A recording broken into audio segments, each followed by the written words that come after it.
Welcome to Enigma of the Unknown. Tonight, we bring you chilling stories that reveal a darker side to the winter wonderland. These aren't the jolly snowmen of holiday cheer, but eerie figures that seem to come alive when the sun sets and the snow falls.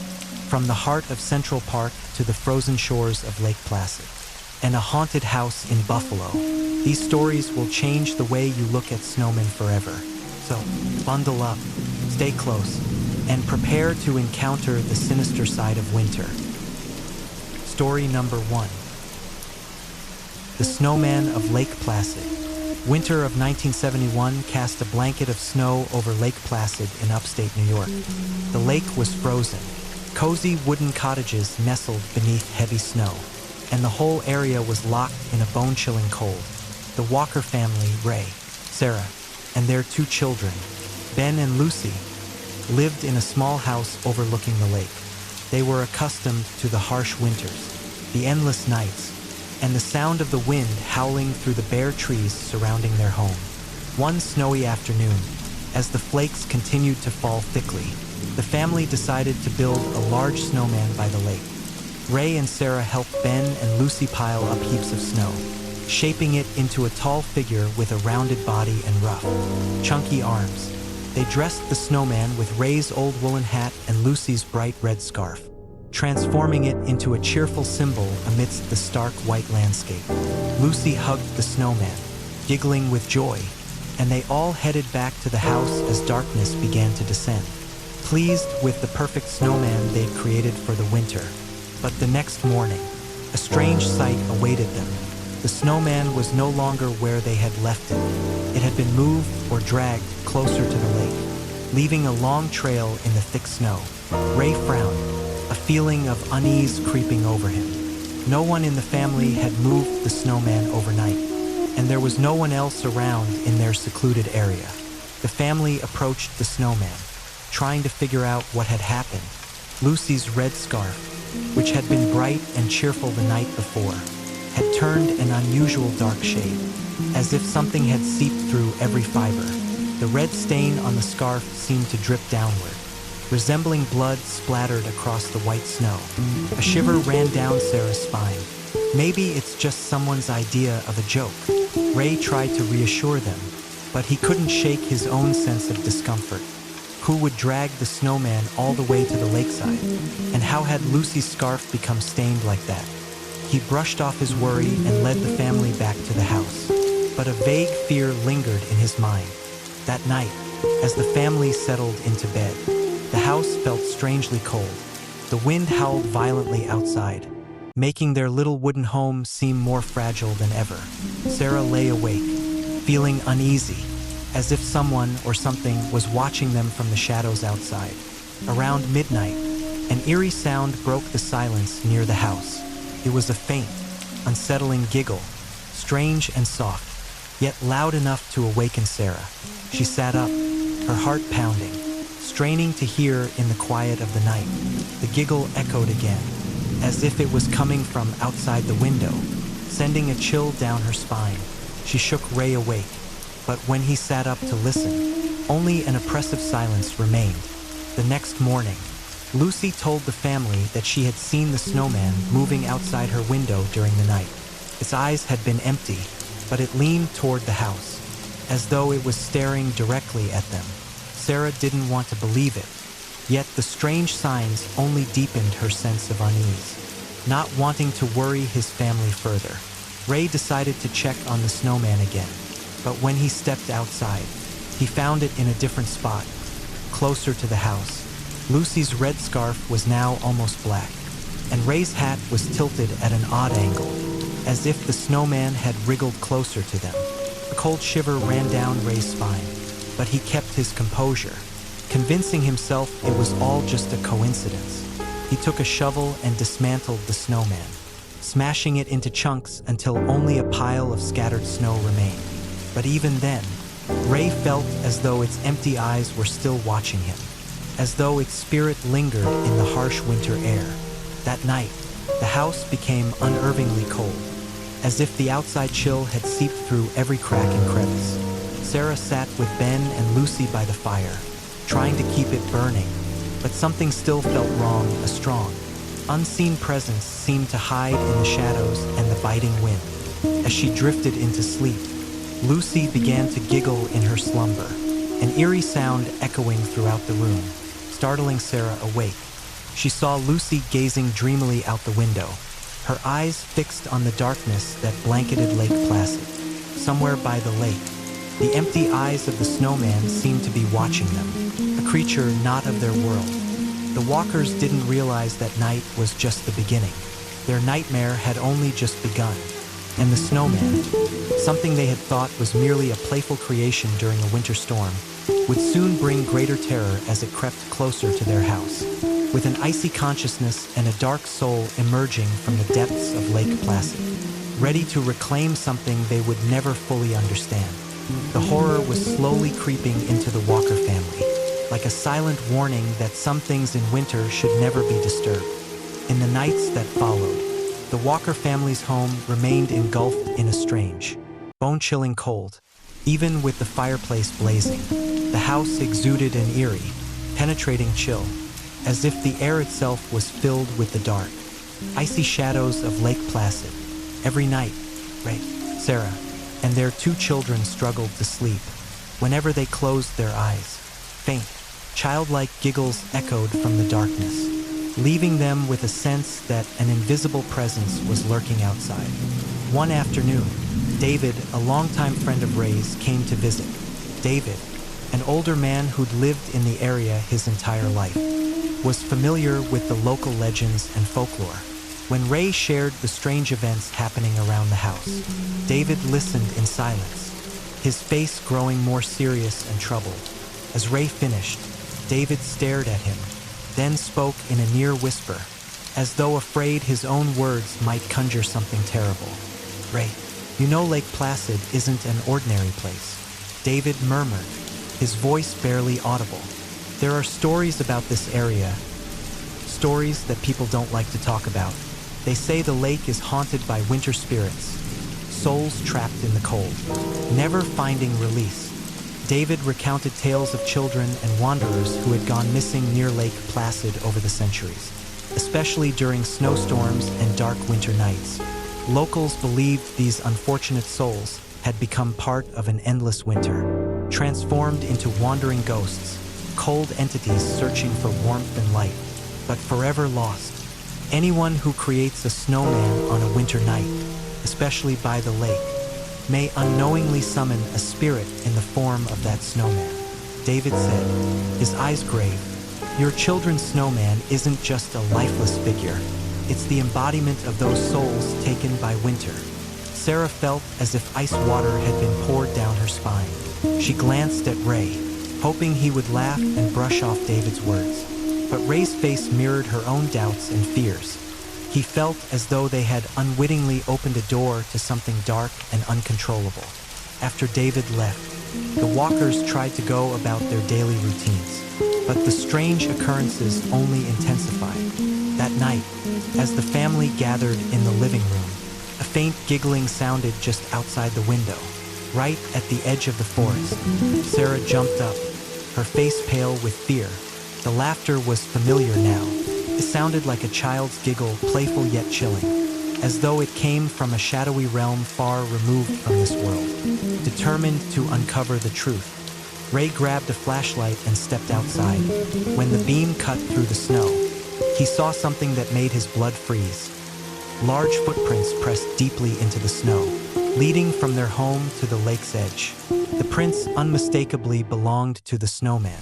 They encircled the house as if it had been watching them throughout the night. In the following nights, the walkers noticed that the snowman seemed to inch closer to the house each day. In the evening, they would see it standing motionless by the lake, and the next morning, it would be a few feet nearer. Ray and Sarah were driven nearly mad by the relentless signs. But what frightened them most was how Lucy, their young daughter, seemed to grow stranger with each passing day. Lucy frequently sat alone by the window, her eyes transfixed on the snowman with an expression of fascination. She told her mother, "The snowman knows the secrets of Lake Placid. It's already told me everything."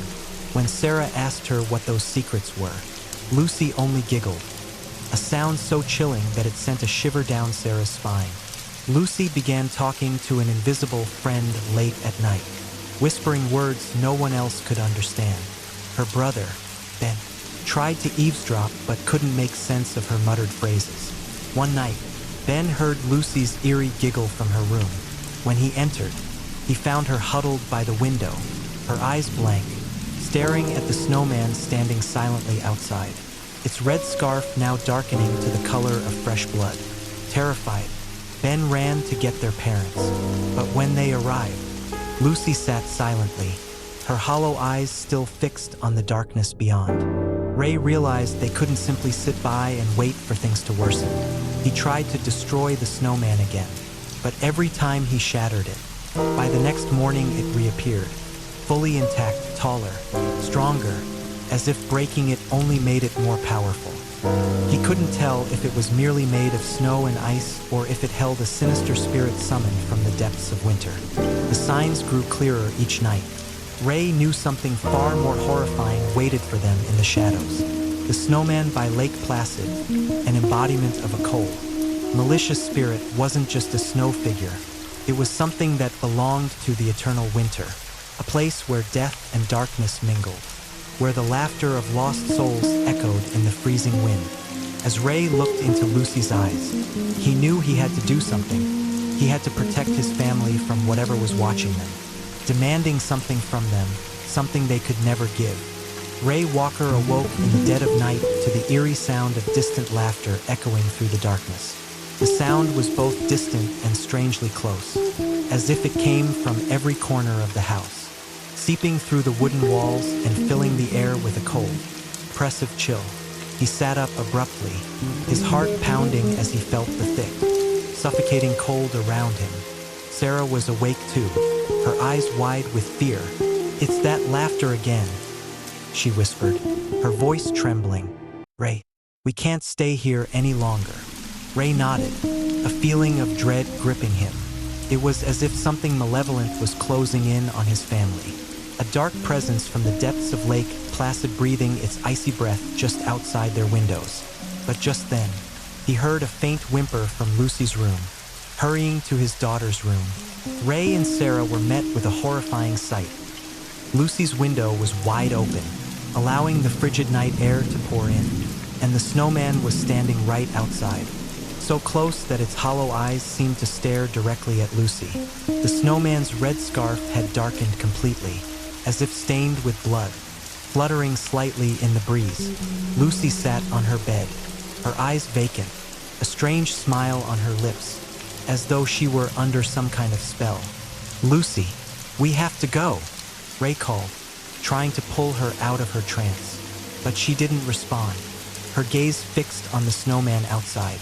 In that moment, Ray realized that the figure was not merely made of snow and ice, but was a living entity, filled with hatred and sorrow. It was drawing Lucy toward it, using the bone-chilling cold it carried to capture her soul. The snowman's hollow eyes bore into Ray's, delivering an unmistakable message. "Leave her with me, and your family will be spared." Unwilling to lose his daughter, Ray grabbed a flashlight and a wooden stick, determined to confront the snowman. "Sarah, stay with Lucy," he said, his voice trembling yet resolute. "I'll take care of this."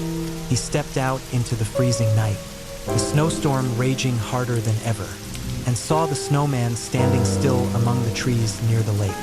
His form was tall and menacing, cloaked in snow, but Ray could feel a dark power lurking inside it. Each step he took crunched loudly in the snow, bringing him closer to what felt like certain doom. Just then, David, Ray's old friend, appeared out of the darkness. He had returned, carrying an oil lantern and what looked like a wooden talisman carved with strange symbols. "Ray, I knew you'd come out here," David said, his voice soft but grave. "That snowman is no mere winter creature. It's the spirit of those abandoned, the children and lost souls who died in the freezing cold, never to find peace. We have to stop it before it takes anyone else."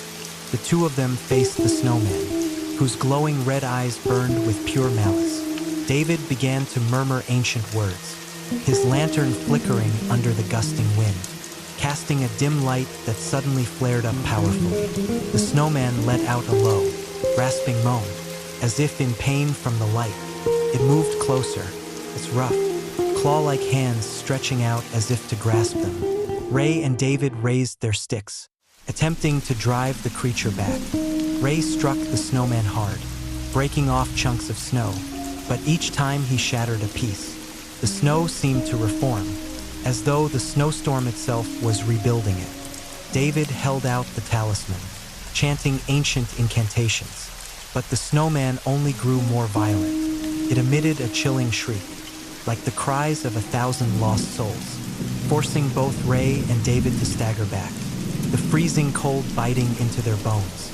"Ray, we can't destroy it completely," David panted, his voice filled with despair. "We have to leave. We have to take Lucy far from Lake Placid. Its spirit will linger as long as winter reigns here." Ray knew they had no other choice. He dashed inside, pulling Sarah and Lucy out into the snowstorm. They all piled into the car, and as Ray drove, he couldn't help glancing into the rearview mirror. There, he saw the snowman still standing, watching them, its burning red eyes blazing in the darkness as if to promise it would never let them go. The next morning, when a few townspeople ventured out to Lake Placid, they discovered the snowman's tracks. Large footprints pressed deep into the snow, stretching from the lake's edge to the walker's abandoned home. And by the shore, the snowman stood once more tall, unmoving, with its red-stained scarf and hollow eyes gazing out over the frozen landscape. They say that on the nights of the heaviest snowstorms, when the cold is so fierce it seeps into every home, the snowman rises, like a ghost of winter. The legend of the Lake Placid snowman spread quickly, a chilling tale of the abandoned souls taken by the winter cold, transformed into a snowman searching for something it could never reclaim.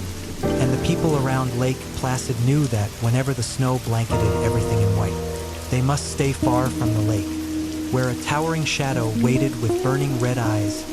Lake Placid snowman, forever hunting any soul foolish enough to awaken it. Story number 2. The Haunted Snowman in Rochester.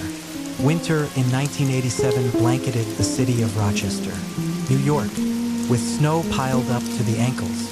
The Thompson family had just moved into a small house on a quiet street and was excited to spend their first Christmas in their new home. Frank, the father, wanted to make this holiday memorable for his family. So on a chilly afternoon, his wife Linda, and their young daughter Emily decided to build a large snowman in their front yard. The three of them worked together, shaping the snow into round mounds and stacking them to create the massive figure of a snowman. Linda added coal-black eyes to its face, and an old, dark red beanie was placed on its head. Emily, especially thrilled, wrapped her own red scarf around the snowman's neck, giving it a friendly appearance that she adored. As night fell, the giant snowman stood quietly in the yard, its empty coal eyes gazing toward the house. The family only felt joy as they admired their special Christmas creation. It was the perfect snowman for the holiday season. But that night, when the family had fallen asleep, Emily suddenly woke up. She looked out her window to see the snowman standing silently in the yard, bathed in the pale moonlight. Yet something about it felt strange and eerie, sending a chill down her spine. She rubbed her eyes and looked closer. The snowman's coal-black eyes seemed to blink at her. Emily screamed and called for her parents. Frank and Linda rushed into her room, asking her what was wrong. In a whisper, Emily told them the snowman had winked at her. Linda gently stroked her daughter's hair and smiled reassuringly. "You must have been dreaming, sweetheart. If the snowman moved, I'd know." Emily nodded, trying to convince herself that it was just her imagination. But the snowman's gaze lingered in her mind. The next morning, as Frank went outside to get the paper, he noticed something odd. The snowman seemed to have shifted slightly, moving a little closer to the house. Frank frowned, assuming the snow might have caused the snowman to slide a bit, or that someone might have played a prank overnight. But there were no footprints around it. just cracks in the snow around its base. He shrugged it off, convincing himself it was just a strange coincidence. Over the following nights, Emily remained haunted by the snowman in the yard. She would often peek out her window at night, only to see the snowman still there, its coal-black eyes seeming to watch her. Each morning, the snowman appeared to be a little closer to the house, as if it were a living creature quietly closing the distance. One late night, Linda lay in bed and heard a faint crunching sound outside the window, like footsteps on the cold, icy ground. She crept out of bed, peering through a small crack in the curtains, and gasped as she saw the snowman. It seemed to have moved even closer, its dark eyes faintly visible in the shadows, almost as if it were staring directly into their bedroom. A shiver ran down her spine, but she told herself it was just her imagination, stirred by the lateness of the hour and the cold air. Despite her attempts to reassure herself, Linda couldn't shake the feeling that there was something unnervingly odd about the snowman, as if it possessed some sort of awareness. Every morning, she would notice signs of it having moved, as if an invisible force were pushing it closer and closer to the house. Frank, too, began to notice the strange occurrences, but he chose to keep silent, not wanting to frighten Linda or Emily. In the nights that followed, the Thompson family began to feel an unusual chill in the house. Despite the fireplace being constantly lit, the air within carried a biting cold, as though an unseen door had been left open to the winter outside. Emily woke up again, but this time she heard a faint giggling sound outside her window, soft yet clear, as if someone were standing very close. The next morning, the snowman had moved several more feet, now looming near the front door. Its hollow coal eyes seemed to hold something dark and sinister, though none of them spoke about it. Each family member felt that something inexplicable and ominous was happening. Frank decided they would dismantle the snowman on Christmas morning. He couldn't stand the feeling of constantly being watched by it. The thought of a pair of invisible eyes following their every move left him feeling suffocated with anxiety. Linda and Emily agreed, though they were both deeply unsettled. But none of them could have prepared for what awaited them on Christmas Eve. That Christmas Eve, the Thompson family felt an unsettling unease. Frank and Linda tried to act as if everything were normal, but the atmosphere in the house was chilling and oppressive, as if an invisible cold was seeping into every corner. Even with the fireplace blazing, they couldn't shake the feeling of being watched. They all knew that the snowman outside had moved closer, but no one dared to say it out loud. At midnight, Emily was awakened by a strange whisper. This time, it wasn't just a figment of her imagination. It was clear and closer than ever before. She got up, went to the window, pulled back the curtain, and looked down at the yard. The sight made her scream. Linda and Frank rushed into their daughter's room just in time to see what had terrified her. The snowman was now standing right by their front door. Its once coal-black eyes had turned a burning red, like two glowing embers. Its gaze was no longer empty or hollow. It was filled with something cold and full of hate, staring directly at the house. Frank, its eyes, they're red, Linda whispered in horror, clutching Frank's arm tightly. Frank tried to keep calm, but fear flickered in his eyes. He felt that something sinister, something from beyond this world, was now residing in the snowman. He pulled his family close, trying to reassure them that everything would be fine, though deep down, he knew they were facing something beyond explanation, determined not to let the snowman cast any more shadows of terror. Frank decided he would destroy it on Christmas morning. He believed that by dismantling the strange figure, he could put an end to whatever curse or nightmare was haunting them. But when morning came, the scene at their doorstep was even more horrifying. The snowman had moved right up to the front door, so close that opening it would bring them face to face with it. Emily's red scarf had darkened into a deep, eerie shade, as if soaked with something unnatural, and those red, burning eyes still glared at their windows, as if waiting for the family to step outside. Frank couldn't wait any longer. Grabbing a shovel, He stormed out of the house in a mixture of anger and fear. Linda and Emily watched through the window, trembling as they followed his every move. Standing before the snowman, Frank was met with those red eyes, but he no longer cared. He raised the shovel and began breaking apart the snowman's body, sending chunks of snow scattering across the yard. But as he struck the snowman's head, something thick and black splattered out, staining the snow and his clothes. The dark substance pooled on the snow, viscous and greasy, like congealed blood.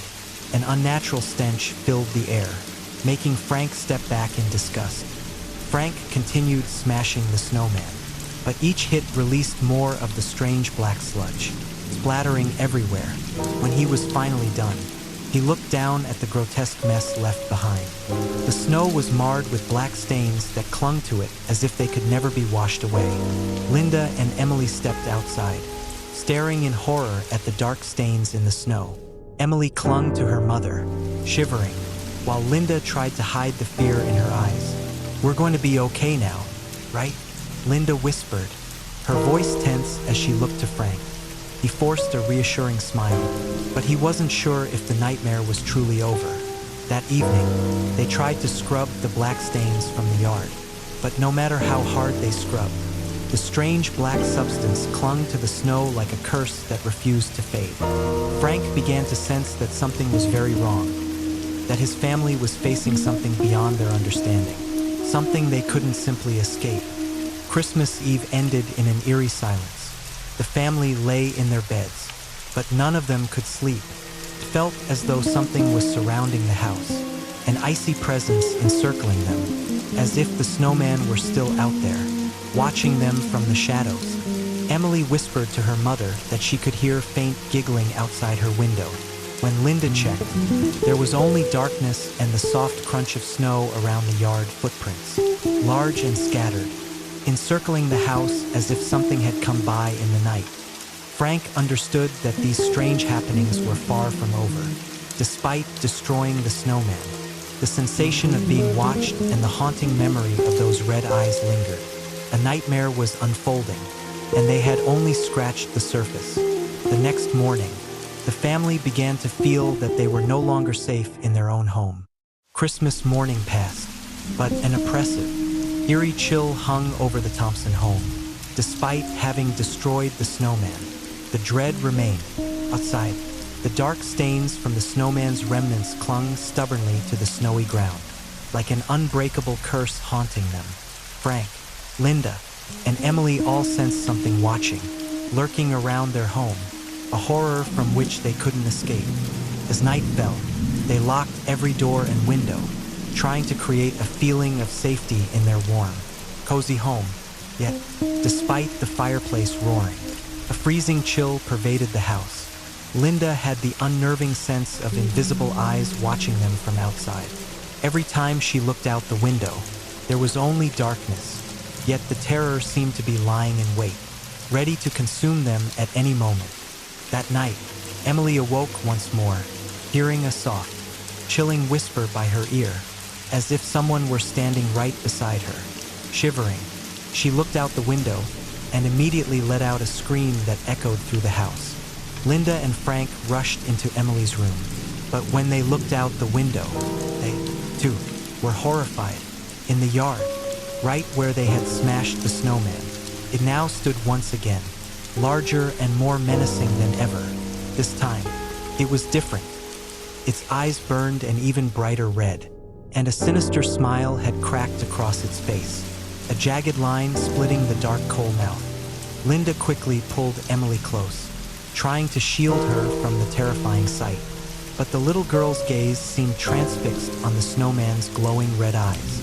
Frank felt a chill so deep it seemed to reach his bones, knowing they could no longer avoid what was coming. "We need to leave right now," Frank said, his voice trembling, his gaze never leaving the snowman outside. Linda nodded frantically, grabbing their essentials while Frank guided Emily out of the room.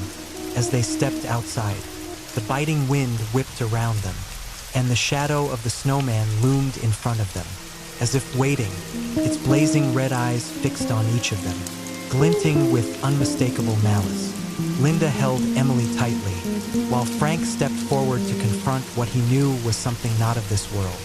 In desperation, Frank grabbed the shovel, swinging it down onto the snowman in hopes of finally destroying this nightmare. But instead of crumbling into harmless snow, the snowman only shuddered slightly, then stood still, as if mocking his attempts. Frank backed away, his hands trembling as he realized that this thing could not be destroyed. It was something eternal, a winter phantom, the embodiment of cursed souls. A faint, eerie laughter echoed from the snowman, as if coming from some distant, haunted place, resonating across the yard. Linda screamed, pulling Emily toward the car. They scrambled inside, shut the doors tightly, and Frank sped away, his eyes glued to the rearview mirror.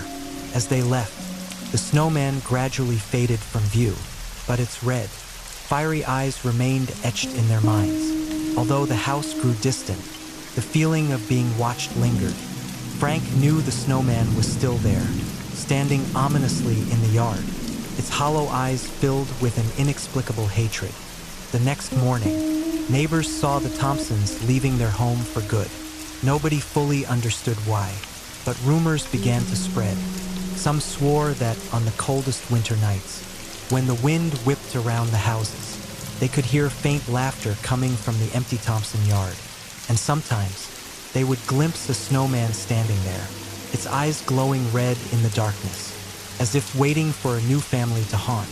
The tale of the haunted snowman of Rochester became a terrifying local legend.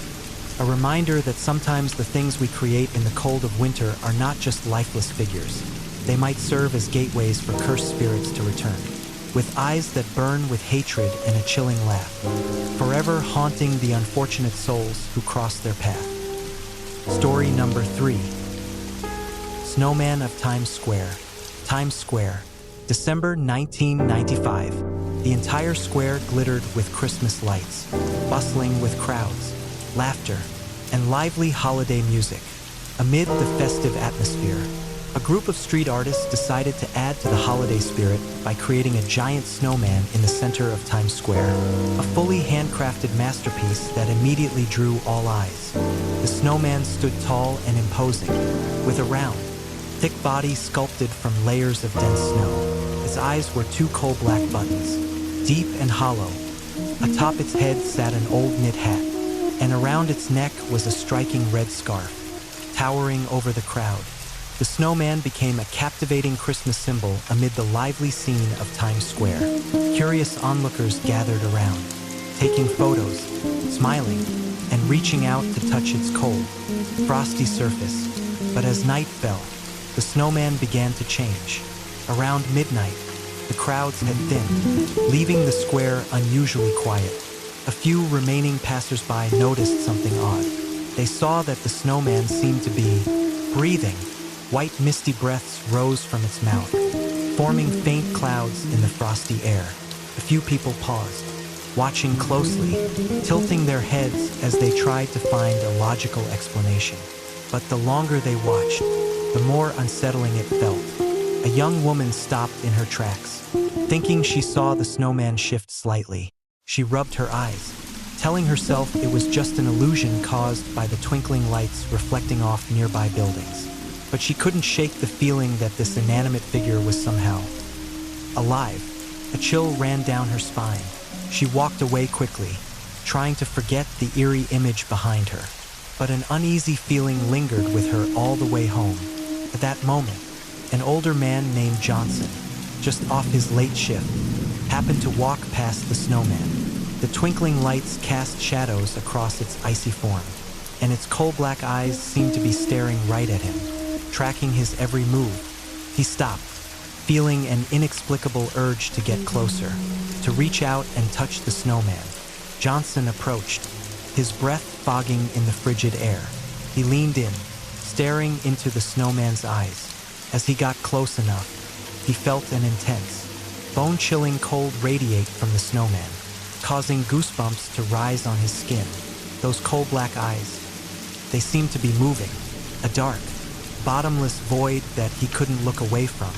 Then he saw mist rising from the snowman's mouth in slow, regular puffs, as though it were breathing.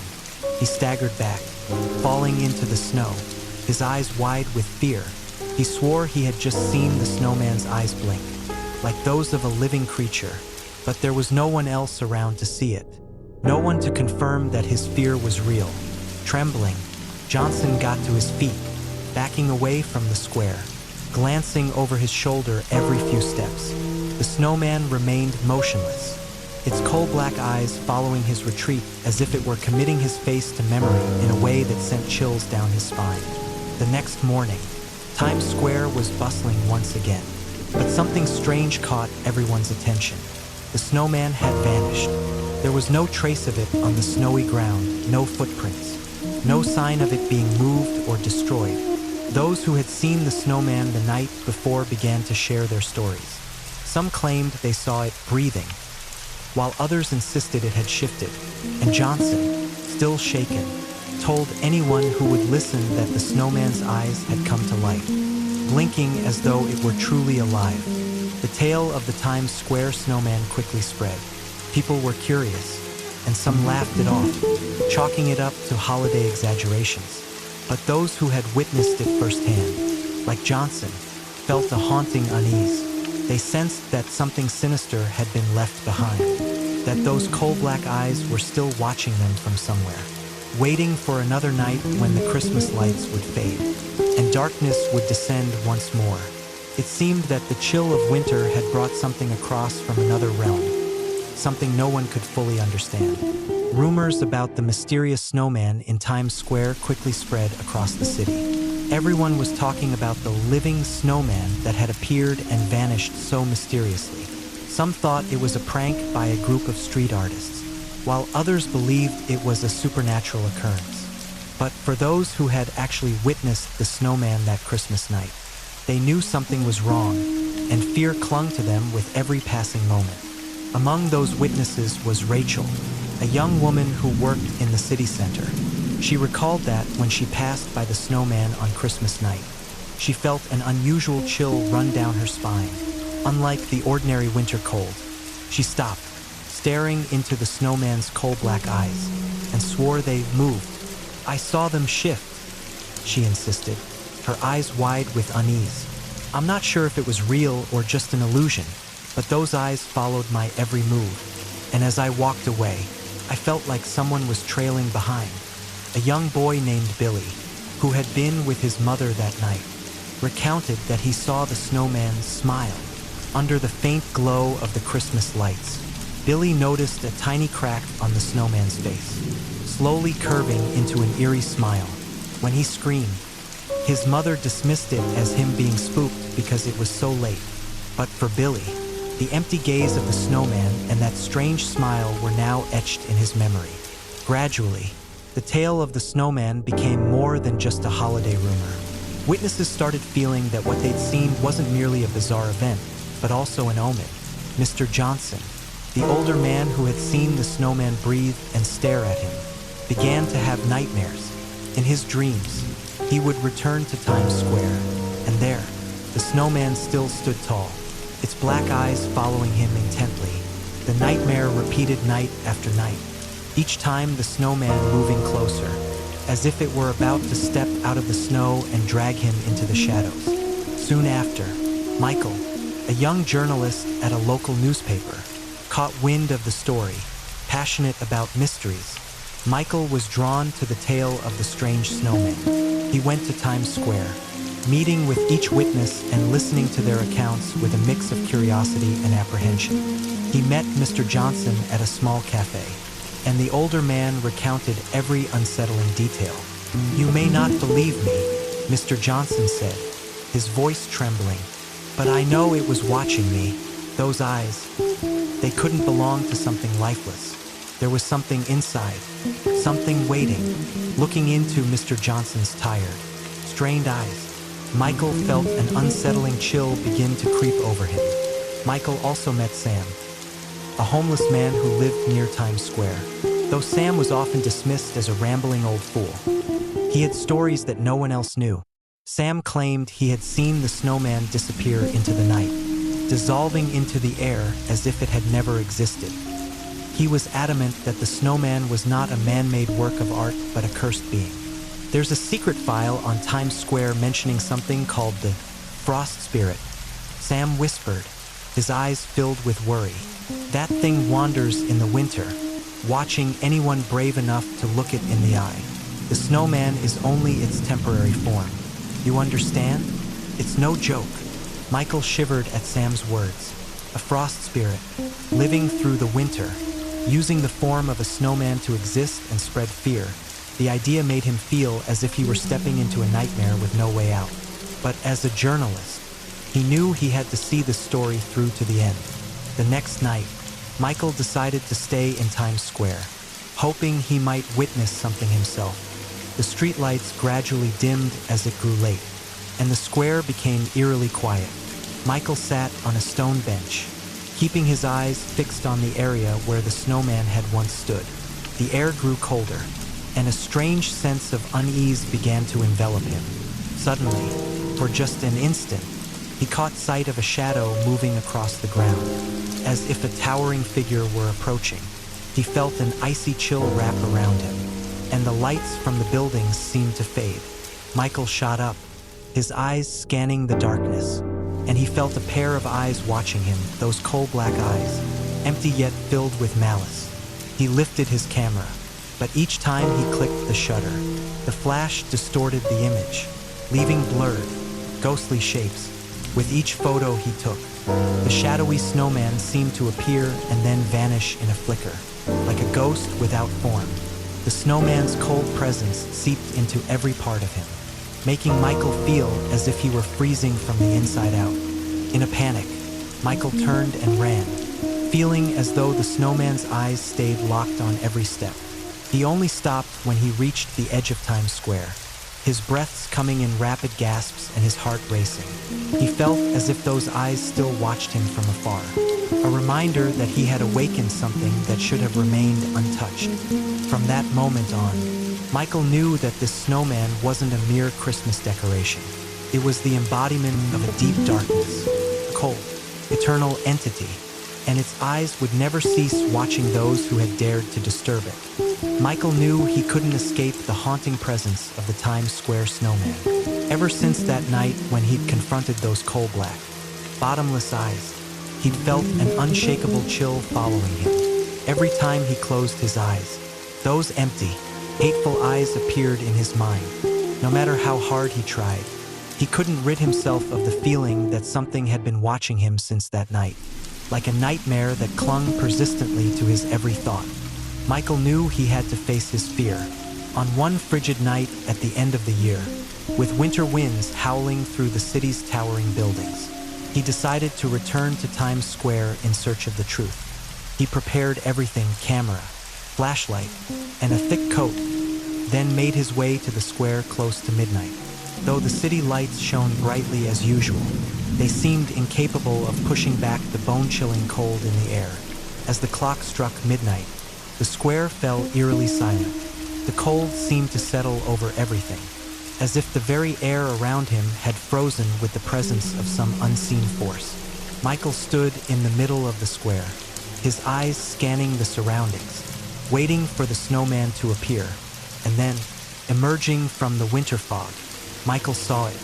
The snowman loomed in the empty space, ghost-like, as if it had always been there, waiting for him.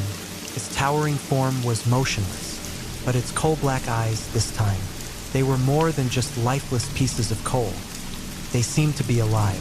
Those dark, empty eyes stared straight at Michael, as if they could see into his very thoughts and fears. A thick, suffocating chill surrounded him as he stepped closer. With each step toward the snowman, the air grew colder, tighter. Trying to keep calm, he raised his camera, snapping a photo, but every time the flash went off, those black eyes remained unaffected, as if no light could penetrate the dark abyss they held. In that harrowing moment, Michael watched as the snowman's mouth slowly parted into a faint, eerie smile so cold it made his heart race. Then, from that open mouth, a white, frosty breath billowed out, reaching toward Michael like an invisible hand poised to drag him into a freezing darkness. Michael stepped back, but his eyes couldn't tear away from the snowman's gaze. He felt a chill run down his spine as he realized the snowman was no mere holiday figure. It was the embodiment of something ancient and malevolent, something rooted in the city's winter, now seeking souls to satiate its icy hunger. Fear flooded him, but Michael forced himself to remain calm. He turned, planning to flee the square, but the sound of a chilling hiss behind him made him freeze. Looking back, he saw the snowman had drawn closer, though he hadn't seen it move. Michael knew the distance between them was shrinking, inch by inch. Out of the darkness, Sam, the homeless man Michael had spoken to, suddenly appeared, grabbing Michael's arm. "Come on, you can't just stand here," Sam shouted, pulling Michael away from the square. Together, they ran through the dark streets, their footsteps echoing on the cold, wet pavement, neither daring to look back. When they finally stopped at the corner of a street far from Times Square, Michael, gasping for air, looked at Sam with a mix of fear and gratitude. "Sam, what was that thing? It's not just a snowman," Michael stammered, his voice still trembling. Sam stared into the empty space ahead, his eyes haunted, as though recalling some long-buried horror. "I don't know exactly, but they say it's the spirit of the lost, those who died in the winter's cold. It's not just an ordinary snowman, it's a cursed entity, something we should never provoke." Sam explained that every winter, when snow blanketed the city and the cold seeped into every corner, that snowman would rise from the shadows, searching for the souls of anyone who dared get too close. Once you lock eyes with it, it won't ever leave you alone. It'll follow you, every step, every breath, waiting for winter to end or for you to disappear. Sam whispered, his voice fading like an echo into the night. A wave of dread washed over Michael. He looked back toward Times Square, where just minutes before, he'd confronted those dark, hateful eyes. He knew he had escaped that place, but he also knew this nightmare would never release him. No matter where he went or what he did, he would always feel the snowman's chill and its dark gaze, a silent curse clinging to his every step. A few days later, Michael left New York. He couldn't stay in the city any longer. No matter where he went or what he did, he always felt that empty gaze following him, that coldness lingering like the specter of a winter spirit that would never rest. The story of the Times Square snowman quickly became a legend, a cautionary tale about the sinister creatures lurking in the winter night, ready to awaken if disturbed. People say that every winter, the snowman rises once more, stalking the footsteps of the unfortunate, leaving them with an unshakable fear that will never fade. And on another cold winter night, in the heart of Times Square, under the dazzling lights, a giant snowman was once again seen, his coal-black eyes fixed on the crowd, as if waiting for its next victim. Story number 4. Snowman in Central Park. New York City on a winter night in 1983. A snowstorm blanketed every road, rendering Central Park eerily deserted. In the biting cold of December, few dared to step foot in the park after midnight, except for Harold. Harold was a homeless man in his 60s, with hands that constantly trembled from the cold and eyes that hid behind a worn-out coat. He had wandered the streets of New York for years, witnessing all the city's strange happenings. But tonight, he would encounter something beyond anything he'd ever imagined. As the storm intensified, Harold wandered into Central Park to find some shelter. His feet sank deep into the fresh snow, and the silence was so complete he could hear his own breathing as it frosted the air around him. And that's when he saw it. First, Harold thought he was mistaken. A tall, white figure stood motionless among the trees, just 20 yards away. But something was wrong. The figure was unnaturally tall, not quite human. Harold squinted, trying to make sense of what he was seeing. His eyes, they glowed in the darkness, burning red like embers in the frozen night. His heart nearly stopped when he realized the figure was moving. Strangely, there were no sounds of footsteps, no crunching snow, The giant snow-white figure glided silently between the trees, pausing only to turn its head in Harold's direction. As if watching him, its red eyes followed his every move, like a predator patiently stalking its prey.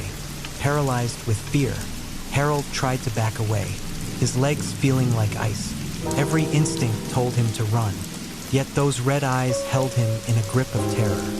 He had never seen anything like this, a creature that seemed born of winter's most fearsome nightmares. At last, driven by a rush of panic, Harold turned and ran, refusing to look back. He dashed along the park paths, his breathing frantic and labored. He heard the faint crunching of snow behind him, as if the figure was following, just out of sight, though he could not see it. He felt its gaze boring into his back, tracking his every step. When he finally burst out of the park, he stopped to catch his breath and glanced back. Central Park lay dark and silent, blanketed in snow, but he knew what he'd seen was real.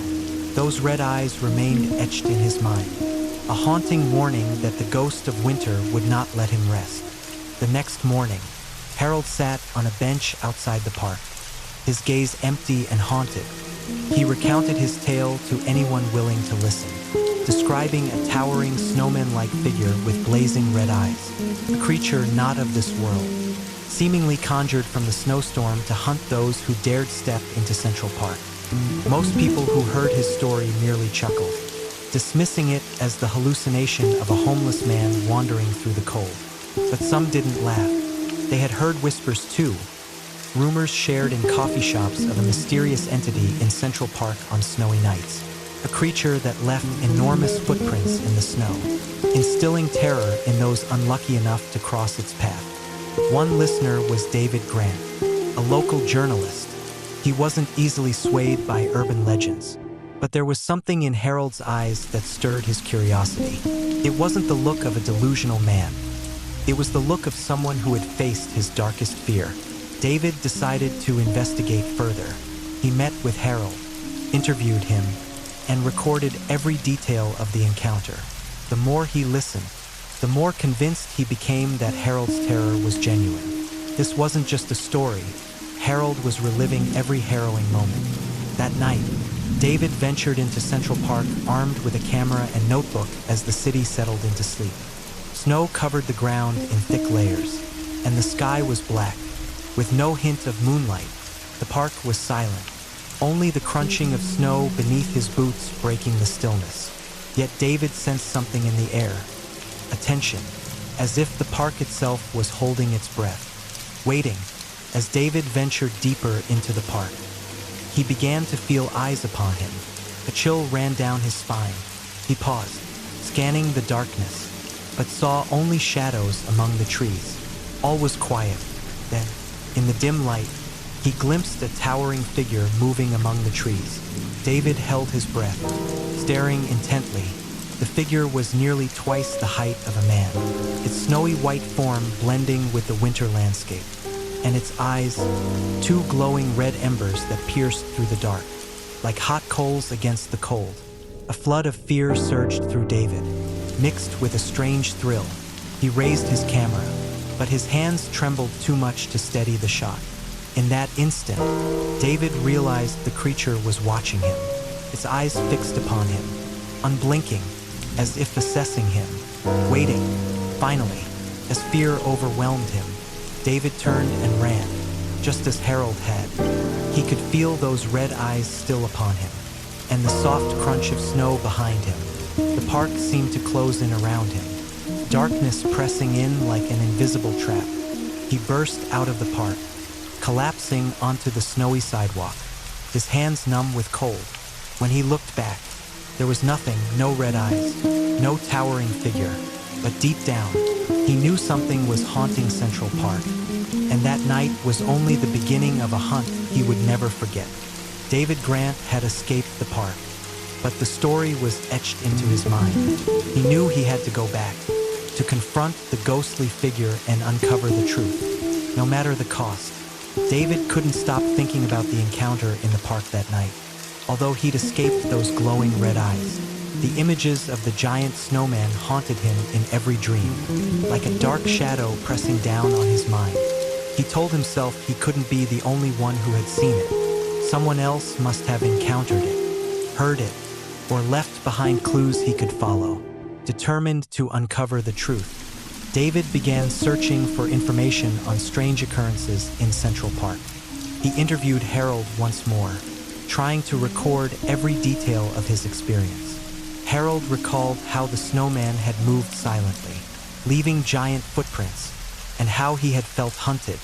His words were tinged with horror, and his eyes stared into the distance, as though he was reliving every terrifying moment. While combing through old files at the city library, David found a short newspaper clipping from 1897. The article described a giant creature, called the Snow Ghost, that had instilled fear in the locals after being sighted in the park on a winter's night. It was said to resemble a moving ice sculpture, its eyes glowing in the dark, and it appeared only during the city's fiercest snowstorms. According to the article, people believed the Snow Ghost was a supernatural entity, a winter demon that emerged only in the bitterest cold. A chill ran down David's spine as he read. Could the Snow Ghost still be around? Had it haunted Central Park for centuries? He knew he was stepping into a dark and dangerous mystery, but he couldn't turn back now. The old article, Harold's interview, and the mysterious footprints in the snow. They were all pieces of a puzzle revealing an ancient and malevolent presence. On the second night, David decided to return to Central Park. Armed with a camera, flashlight, and voice recorder, he told himself he'd capture proof of the snowman if it truly existed. The sky was pitch black, and tonight's blizzard was even more intense than the previous night. The wind howled through the bare trees, like the cold breath of winter itself. David stood in the middle of the park, every sense heightened. The park was eerily silent, with only the thickly falling snow and the eerie whistle of the wind. He could feel something unusual, a heavy, chilling presence enveloping the entire area, making his heart pound. A suffocating feeling crept in, as though he had stepped into someone else's territory. In the faint beam of his flashlight, David spotted massive footprints pressed deep into the snow. The footprints were enormous, far larger than any human or animal he had ever known. He crouched down, placing his hand over one print. It was several times wider than his hand. Swallowing hard, David's eyes followed the tracks as they disappeared into the dense woods, where darkness thickened like a wall, stopping him in his tracks. Suddenly, from within the darkness, a faint whisper echoed, a chilling call from the frost. The whisper was too low to understand, but it sent an icy shiver down David's spine. He swung his flashlight forward, eyes straining, and there he saw it, a towering dark shape gradually emerging between the trees. It was the snowman. There it stood, motionless amid the trees, its enormous form glowing white against the darkened forest. But this time, David felt an unmistakable aura of chilling, dangerous life emanating from the creature. Its gaze seemed to pierce through him, making him feel small and powerless. He was frozen in place, held captive by those glowing red eyes. The snowman began to move slowly toward him, each step silent, the only sound the crunching of the snow beneath its weight. David took a step back, trying to keep calm, but he could feel the creature's presence overtaking the space around him, as if it filled the entire park. His camera trembled in his hands, but he managed to snap a photo. As the flash went off, the snowman paused, its red eyes fixated on him, almost as if it understood his actions. David took another photo, but this time, the snowman seemed to grow angry. It advanced faster, its eyes blazing like twin fires in the darkness. David could feel its deadly intent, the predatory energy radiating from it like an ancient hunter, a winter demon resurrected to chase down any intruder. He started to run, weaving through the snow-laden trees. Every path seemed to disappear, and the darkness around him grew deeper, blocking his way. The heavy thuds of the snowman's footsteps echoed behind him, like the drum of a snowstorm, each step a countdown to the end. Finally, when David felt he had nowhere left to go, he turned and shone his flashlight toward the snowman. But the light was swallowed by the darkness, and all he could see were those burning red eyes fixed on him. They seemed to draw him in, pulling him into a realm of cold and shadow, where the snowman was the only ruler. And then, abruptly, the snowman stopped, mere steps away. It stared at him for a long moment, then slowly dissolved into the shadows.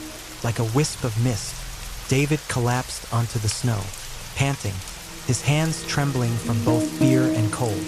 He knew he had barely escaped, but he also understood one thing: the snowman wouldn't let him go so easily. David returned home, but the image of the snowman continued to haunt him. He felt as if he had unlocked a doorway to another world, a place filled with shadow and frost, where the snowman dwelled, waiting. The footprints in the snow and those burning red eyes lingered in his mind, a warning that this story was far from over. His room grew colder, and in every gust of winter wind that blew past his window, David could still hear the snowman's footsteps, like whispers from a living winter, ready to hunt again. David couldn't escape the haunting presence of the snowman. Every night, he heard those heavy footsteps echoing like a snowstorm in his mind. Long after he'd left Central Park, those red eyes, too cruel, soulless flames, seemed to follow him wherever he went. David knew he couldn't ignore it any longer. The snowman wasn't a mirage, nor was it just a fable spun by Harold. It was real, and it was hunting him. Finally, David decided to return to Central Park and confront the thing that had invaded his thoughts. That night, a brutal snowstorm once again swept through New York, covering the city in thick layers of snow. His heart pounded as he entered the park, transformed into an icy labyrinth, a kingdom ruled by the invisible power of the snowman. David stopped on a snow-covered path. Everything was blanketed in a ghostly white, and the bitter wind howled like resentful whispers. He gripped his camera tightly, flashlight trembling in his hand, as he cast its beam toward the trees. Standing in the dead silence, he strained to catch any sound around him. And then, he heard it. Footsteps slow, steady, and echoing in the darkness like a grim drumbeat. David felt his whole body freeze, not from the cold, but from the fear flooding his veins. The footsteps drew closer, and then he saw it. The giant creature emerged from the shadows, towering and fierce, its body covered in a thick layer of ice and snow, like a living monument of frost. Its red eyes glowed in the freezing night, cruel and malevolent. The snowman stopped and looked straight at David, unflinching. That stare bored into his mind as if it could strip away his every thought and feeling. David tried to lift his camera to take a shot, but his hands shook uncontrollably. He knew he only had seconds before this creature would come for him. He forced himself to breathe, but the air felt frozen in his chest, and he realized he was nothing more than a fragile being, helpless in the face of this malevolent shadow. In a deep, cold voice, the snowman muttered something David couldn't understand. But even so soft, that sound pierced through the snow and burrowed into his mind, like an ancient curse from which he could never escape. David turned and ran toward the exit of the park, but the snowman's footsteps echoed right behind him, steady and relentless. Every time he glanced back, the snowman was closer, as though nothing could stop its approach. Its icy aura swallowed everything, turning Central Park into a desolate, frozen kingdom. In his panic, David stumbled onto the snow, gasping and exhausted. He knew he didn't have the strength to keep running. When he looked up, the snowman was towering over him, its red eyes blazing like fires from the underworld. David couldn't look away from that stare, a gaze devoid of life yet full of wrath and malice, as though the snowman embodied every fear and anguish born from endless, brutal winters. He had no choice left. In a final moment of desperation, David clutched his camera and snapped shot after shot, hoping the flash might somehow drive it back, or at least leave evidence of its existence. But each time the flash lit up, the snowman seemed to grow angrier. His red eyes flared, and in that last instant, David felt a chilling force seep through his body, as though the snowman was absorbing him into the blizzard. The next morning, Central Park lay under a strangely serene blanket of thick snow. But early walkers in the park noticed something odd. A camera lay discarded on the snow, dusted with frost. They opened it to find a series of blurred photos of a towering figure, burning red eyes, and enormous footprints stamped deep into the snow. David Grant never returned, and no one knew exactly what had happened to him. But from that night on, stories of the malevolent snowman spread across New York. People said that sometimes, during a fierce snowstorm, a towering figure could be seen moving slowly among the trees of Central Park, its red eyes watching anyone brave enough to venture in after dark. The story of the Central Park snowman became a legend, but for those who truly believed, it was a warning.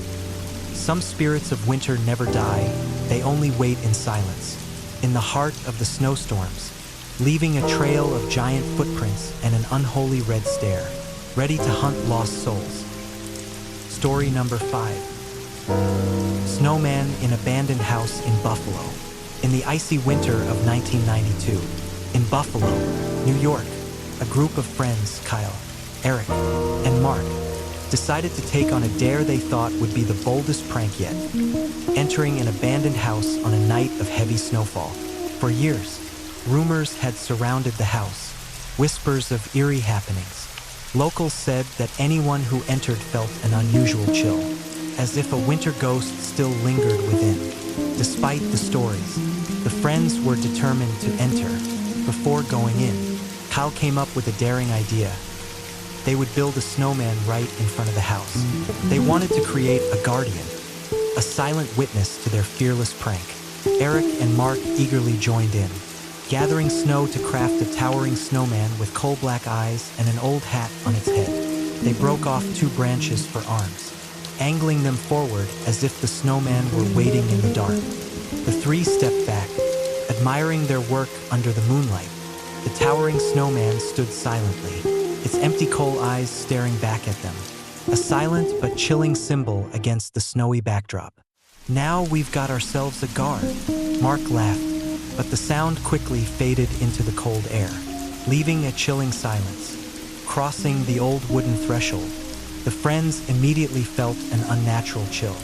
Everything was darker and quieter than it should have been, as if the air had thickened with cold. Dust covered the floor, and the peeling walls revealed rotting wood beneath. Every footstep creaked loudly, echoing through the empty rooms, as if they had disturbed something that had been lying dormant. They didn't plan to stay long, just snap a few pictures to prove they'd completed the dare. But before they could take a photo, they heard a light scratching from outside the window. First, they thought it was just a branch brushing against the glass in the wind, but the sound grew more distinct, as if something was scratching with intent. Eric, the most curious of the 3, leaned closer to the window to peer outside. "It's probably just the wind," he scoffed, though a hint of doubt tinged his voice. Just then, a heavy, rasping breath echoed from the front door, sounded close, urgent, and cold, as if someone were waiting just outside, ready to come in. Fear gripped them. Kyle, bold as ever, decided to open the door and check. But when he swung it open, the sight made him freeze. The snowman they had built minutes ago had shifted positions. Instead of facing the road, it was now turned toward the house. Its coal-black eyes stared directly at the door, and its branch-like arms were lifted, as if it were knocking. Kyle's heart pounded as he struggled to stay calm, his gaze locked onto the snowman. "Mark, Eric, come here and look at this," he called out, his voice shaking. When Mark and Eric came outside, they too were stunned. The snowman stood motionless, but something was unmistakably wrong. Its dark, empty eyes seemed to hold a strange power, keeping them transfixed. "We should leave," Mark whispered, afraid that even a loud sound might awaken whatever was lurking in the house, or in the snowman's form. No one argued. They all turned and walked quickly away, but as soon as they turned, they felt something following. The scratching sound from before now shifted to a light crunching of footsteps in the snow, soft but persistent, as if something was pacing right behind them. They didn't dare look back, feeling that if they did, whatever was following would seize them immediately.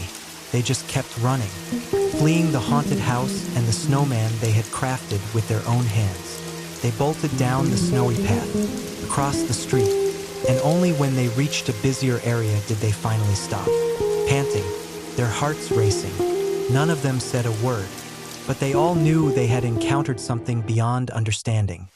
A cold, malevolent force that didn't belong in this world had followed them from that abandoned house. That night, none of them slept. Each time they closed their eyes, they saw the snowman turn toward the house. It's dark, hollow eyes watching, his branch-like hands raised as if waiting. And in the silence of the night, they could still hear the scratching at the door, the heavy, frosty breathing, and the sound of footsteps trailing them in the snow. After the terrifying events of the previous night, Kyle, Eric, and Mark couldn't shake the haunting images of the snowman and the abandoned house. Every time they closed their eyes, they saw the snowman turning toward the house, its arms raised as if scratching at the door. These memories jolted them awake, leaving them pale and exhausted, with dark circles under their eyes the next morning. Despite the fear, part of them was determined to make sense of what had happened. Perhaps the snowman had shifted due to strong winds, or someone had pulled a prank on them. To find answers, they decided to return to the abandoned lot, this time in daylight, hoping that the sun would dispel their irrational fears. But deep down, each of them knew they were facing something beyond their comprehension. As they approached the lot, they saw traces of the snowman still there, but it had collapsed into a pile of scattered snow. All that remained were two black coal eyes glinting in the weak winter light. Staring at the melted heap, Mark felt a chill run down his spine. He recalled the hollow, lifeless gaze of the snowman that had pierced them last night, a stare devoid of life, yet somehow filled with an eerie presence. It's just a pile of snow, Kyle tried to reassure the group. Though his voice trembled, they turned back toward the house, pushing the door open, immediately feeling the icy chill radiating from within. This cold was different, not just from the snow or the season. It seemed to seep from the walls, from the shadows, as though the house harbored loneliness, resentment, and a darkness they couldn't fully understand.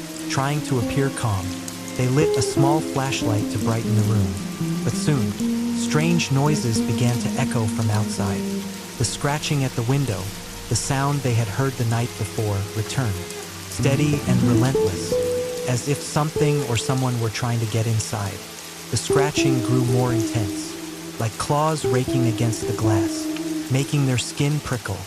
It's probably just a tree branch, Eric tried to convince himself, but none of them truly believed it. Then, almost compelled by some force, Eric glanced out the window. What he saw froze him in place, outside. The snowman they thought had collapsed was now standing tall, fully rebuilt. But this time, there was a chilling difference. The snowman was no longer facing the road. It had turned fully toward the house, his coal-black eyes fixed on Eric's. Eric staggered back, his face pale. It's back, he stammered, pointing to the window. Kyle and Mark rushed over and saw it too. The snowman stood still, yet possessed a disturbing, almost living energy. They felt as if those hollow black eyes were boring into them, waiting for them to come outside. Fear filled each of them. The heavy breathing they'd heard before now returned, louder and more chilling than ever.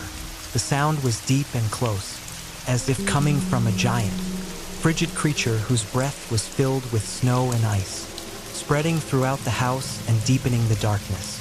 It felt as if the snowman's very breath was surrounding them, an inexplicable, malevolent force. "Let's get out of here," Mark whispered, his eyes wide with terror. No one disagreed. They rushed out, hoping to escape whatever was waiting in the shadows. But as they stepped outside, they faced the snowman. Despite the absence of wind, they heard a faint, mocking laughter from somewhere.